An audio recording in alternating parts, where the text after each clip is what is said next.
Shalom, selamat pagi Bapak Ibu dan saudara-saudaraku yang terkasih di dalam nama Tuhan Yesus.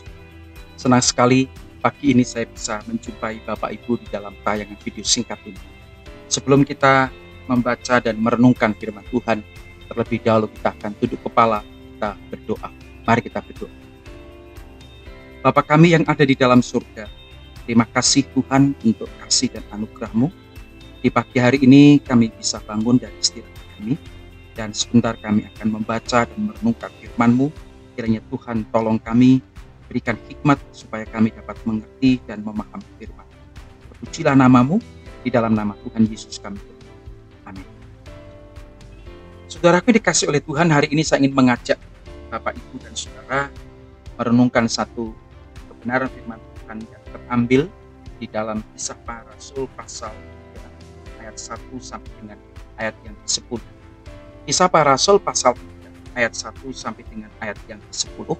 Saya akan membaca untuk Bapak, Ibu, dan Saudara.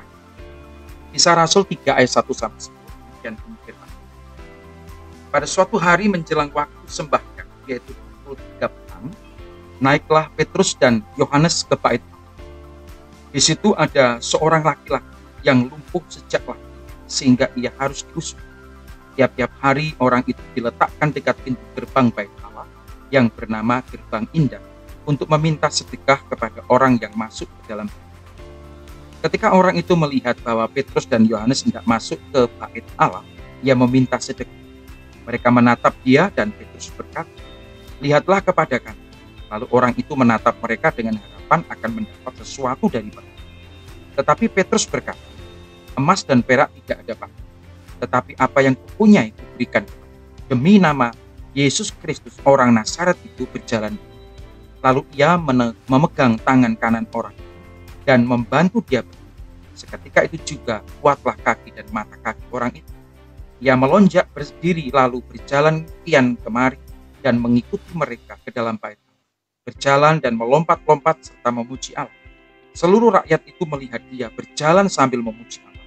Lalu mereka mengenal dia sebagai orang yang biasanya duduk meminta sedekah di gerbang indah bait, sehingga mereka takjub dan tercengang tentang apa yang terjadi padanya. Saudara, hari ini saya ingin mengajak Bapak Ibu untuk merenungkan satu kebenaran atau satu tema, yaitu bagaimana orang lain mengenal pribadi kita sebagai orang percaya. Bagaimana orang lain mengenal diri saudara dan diri saya sebagai orang percaya. Saudara, sebelum kita percaya kepada Yesus atau menjadi pengikut Kristus, mungkin saudara, orang lain melihat kita sebagai seorang yang berkarakter atau berkepribadian yang mungkin kita dikenal sebagai seorang yang suka sekali untuk marah. Kita mungkin berbohong, ya. Kita mungkin dikenal sebagai tipu sana tipu sini. Kita pembuat onar. Kita suka berkata-kata kasar dan kotor dan lain sebagainya. Tetapi bagaimana setelah mengenal Kristus atau kita menjadi Kristen? Bagaimana orang lain mengenal? Apakah tetap sama seperti sebelum mengenal dan percaya Yesus, atau kita sudah berubah? Mari kita melihat kisah yang ditulis oleh Lukas di dalam Kisah Para Rasul pasal 3 ayat 1 dan 10. Saudara, yang pertama, ada satu perjumpaan yang indah di pintu gerbang indah bait Allah. Saudara, pintu gerbang bait Allah itu bukan hanya satu. Ternyata pintu gerbang bait Allah itu semuanya ada 8. Ada gerbang Damaskus, ada gerbang baru, gerbang Jafta, gerbang sampah, gerbang emas atau yang selalu tertutup, gerbang indah, gerbang singa, gerbang Nikanor. Nah, saudara sekali dikasih oleh Tuhan, dan 8 gerbang ini saudara semuanya terbuka, hanya kecuali gerbang emas yang tertutup, ya, yang tertutup dibuka hanya pada waktu Tuhan Yesus itu sebelum diserahkan atau lebih dikenal dengan Minggu Palem. Nah, saudara dikasih oleh Tuhan, kita melihat ada satu perjumpaan yang indah antara Petrus, Yohanes dengan seorang pemuda yang lumpuh sejak lahir. Petrus, Yohanes pada saat itu hendak pergi menghadiri dalam tanda kutip mungkin istilahnya persekutuan doa yang setiap hari diadakan di Bait Allah jam 3 sore. Nah, saudara sekalian dikasih oleh Tuhan, pada saat mereka hampir sampai ke Bait Allah, Petrus dan Yohanes melihat ada seorang laki-laki yang lumpuh sejak lahir. Nah, setiap hari laki-laki yang lumpuh ini digotong dan didudukkan di satu sisi pintu gerbang Bait Allah yang disebut sebagai gerbang ini. Tujuannya tidak lain adalah untuk meminta sedekah kepada setiap orang yang melewati akan jalan. Nah, saudara, saya rasa ini bukan hal yang aneh, sebab kondisi laki-laki ini lumpuh dan satu-satunya pekerjaan yang bisa dilakukan, yang dikerjakan oleh orang lumpuh ini adalah meminta-minta sedekah atau mengemis atau berbelas kasihan atau menunggu belas kasihan dari orang. Dan ini tentu berbeda sekali dengan orang-orang yang seringkali kita temui di jalanan, di perempatan-perempatan, yang meminta-minta sedekah atau meminta-minta uang dari setiap pengguna jalan. Kadang-kadang secara fisik mereka bisa lihat mereka dalam kondisi yang masih sehat, segar, masih bisa bekerja, masih bisa memungkinkan untuk beraktivitas seperti biasa, tetapi mereka justru memilih untuk meminta. Tetapi ada juga yang pura-pura cacat, saudara. Pura-pura cacat kemudian meminta-minta di pinggir-pinggir jalan. Nah, saudara, tetapi laki-laki yang kita baca ceritanya di kisah para rasul adalah betul-betul seorang yang mengalami cacat dan lumpuh dari sejak lahir, dan dia selalu meminta-minta sedekah dari setiap orang yang berlalu lalang berjalan menuju ke. Nah, mujizat Tuhan terjadi dalam ayat yang ketiga dan ketujuh kalau kita bisa. Nah, di dalam ayat yang ketiga dan ketujuh kita menemukan di sana ada satu dialog yang sangat menarik antara Petrus, Yohanes dengan orang lumpuh ini. Kalau saudara melihat ada dialog yang menarik dalam ayat yang keempat, dikatakan mereka menatap dia. Dan Petrus berkata, lihatlah kepada kami. Lalu orang itu menatap mereka dengan harapan akan mendapat sesuatu dari mereka. Tetapi Petrus berkata, emas dan perak tidak ada padaku, tetapi apa yang kupunyai kuberikan kepadamu. Demi nama Yesus Kristus orang Nazaret itu berjalan. Saudara, apa yang diharapkan oleh orang lumpuh itu? Tentu saja yang diharapkan ketika bertemu dengan Petrus dan Yohanes seperti yang diharapkan dari orang lain juga, yaitu apa? Yaitu sedekah, uang, emas, perak yang mungkin dimiliki oleh Petrus dan Yohanes. Karena itu yang dia butuhkan saat itu. Tetapi Petrus berkata kepada laki-laki yang lumpuh ini dalam ayat ini, emas dan perak atau uang tidak ada padaku, tetapi apa yang ada padaku, saudara, dikatakan akan kuberikan kepadamu. Demi nama Yesus Kristus orang Nazaret itu berjalan.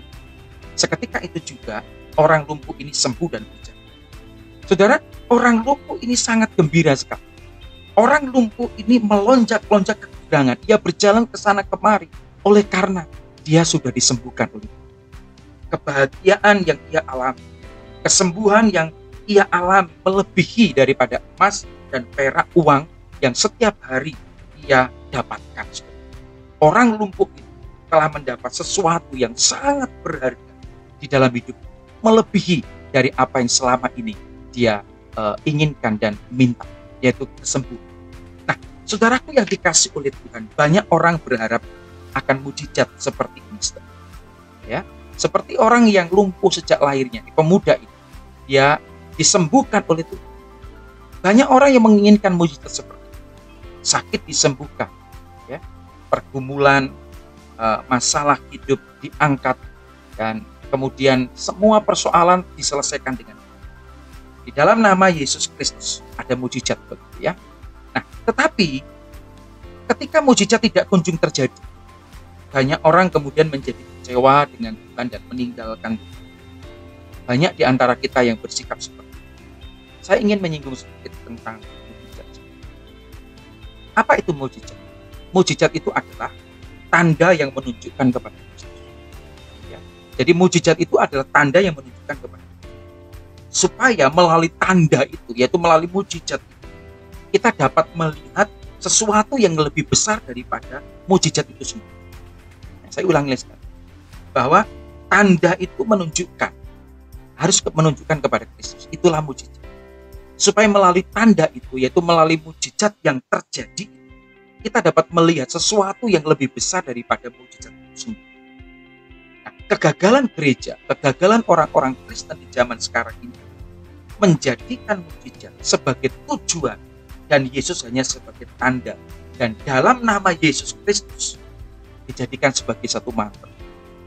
Saudara, orang-orang yang bersikap seperti ini, akhirnya ketika mujizat tidak kunjung terjadi, dia akan kecewa dan meninggal. Saudara, peristiwa mujizat Petrus menyembuhkan laki-laki yang lumpuh sejak lahir, hal itu terjadi dengan sangat luar biasa. Oleh karena Tuhan memiliki satu rencana atas diri orang laki-laki yang lumpuh. Dan Tuhan ingin menunjukkan kepada semua orang akan kuasa dari nama Yesus Kristus. Hal ini terjadi juga oleh karena kehendak Tuhan. Saudara, saya yakin kita semua menghendaki dan kita semua ingin mengalami mujizat seperti ini. Tapi saudara, Tuhan punya waktunya sendiri. Ketika kita sudah berdoa, kita sudah datang kepada Tuhan, kita sudah bersama-sama, kita bergumul, bahkan berdoa dan puasa, tetapi mujizat tidak kunjung terjadi. Jangan pernah kecewa. Tuhan punya waktunya sendiri untuk menjawab setiap doa. Saudara, kita melihat kembali di dalam Alkitab. Ketika seorang laki-laki yang lumpuh ini sejak lahir tidak bisa berjalan, disembuhkan oleh Tuhan, ada sukacita yang luar biasa. Ada satu perubahan yang terjadi di dalam hidup orang. Saudara, saya melihat di dalam bagian ini bagaimana orang lumpuh ini kemudian dia bukan hanya duduk di depan pintu gerbang Bait Allah, gerbang ini, yang tadinya dia hanya duduk di luar gerbang. Sekarang ketika dia sudah disembuhkan oleh Tuhan, dia berani untuk masuk dan mengikuti Petrus dan Yohanes masuk ke dalam Bait Allah. Ada satu perubahan yang terjadi di dalam itu. Bukan saja dia sembuh dari penyakitnya, tetapi dia juga mengalami perubahan di dalam itu.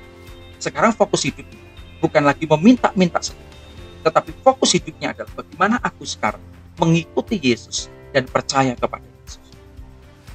Saudara yang dikasih oleh Tuhan, bagian ini, perikop ini bukan hanya berbicara akan kebesaran dan kemahakuasaan Allah, kemahakuasaan Tuhan yang sanggup menyembuhkan segala penyakit, tetapi juga berbicara tentang perubahan sikap dan karakter dari seseorang. Orang lumpuh itu dia mengalami perubahan, sehingga Alkitab mengatakan seluruh rakyat yang melihat dia, yaitu yang melihat orang itu berjalan ke sana kemari memuji Allah. Lalu orang banyak itu mengenal dia sebagai seorang yang meminta sedekah di gerbang Bait Allah, tetapi sekarang dia mengikuti Allah. Saudara, bagaimana orang lain mengenal?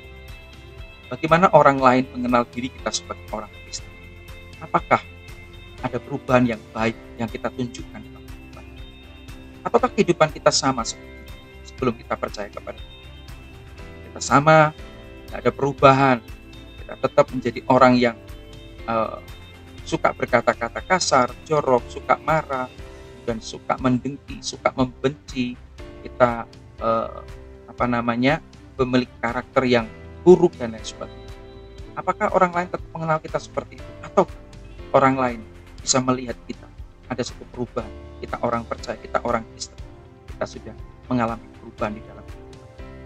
Saudara, biarlah firman Tuhan hari ini menjadi berkat bagi kita semua. Bagaimana orang lain mengenal sebagai orang Kristen? Biarlah ketika orang lain mengenal, orang lain tertarik dengan Yesus. Orang lain itu tertarik untuk percaya kepada Yesus. Tuhan Yesus memberkati. Kita berdoa. Bapa di surga, terima kasih untuk kasih dan anugerah-Mu. Tuhan memberkati ketika kami membaca merenungkan firman. Kami mohon Tuhan, setiap kami yang mendengar firman-Mu hari ini, yang bersama-sama melihat tayangan video ini, biarlah kami juga diberkati oleh firman. Kami mau menjadi orang-orang yang sudah diubahkan oleh Kristus, dan biarlah orang lain ketika melihat kami melihat ada perubahan dalam hidup kami, dan mereka semua tertarik percaya kepada Yesus. Ampuni kami Tuhan jikalau sampai hari ini kami belum bisa menunjukkan satu perubahan yang baik di dalam. Tetapi kami tidak mau menyerah, kami mau belajar terus, kami mau belajar dan belajar untuk terus-menerus mengalami perubahan di dalam. Terima kasih Bapak, di dalam nama Tuhan Yesus kami. Tuhan Yesus memberkati.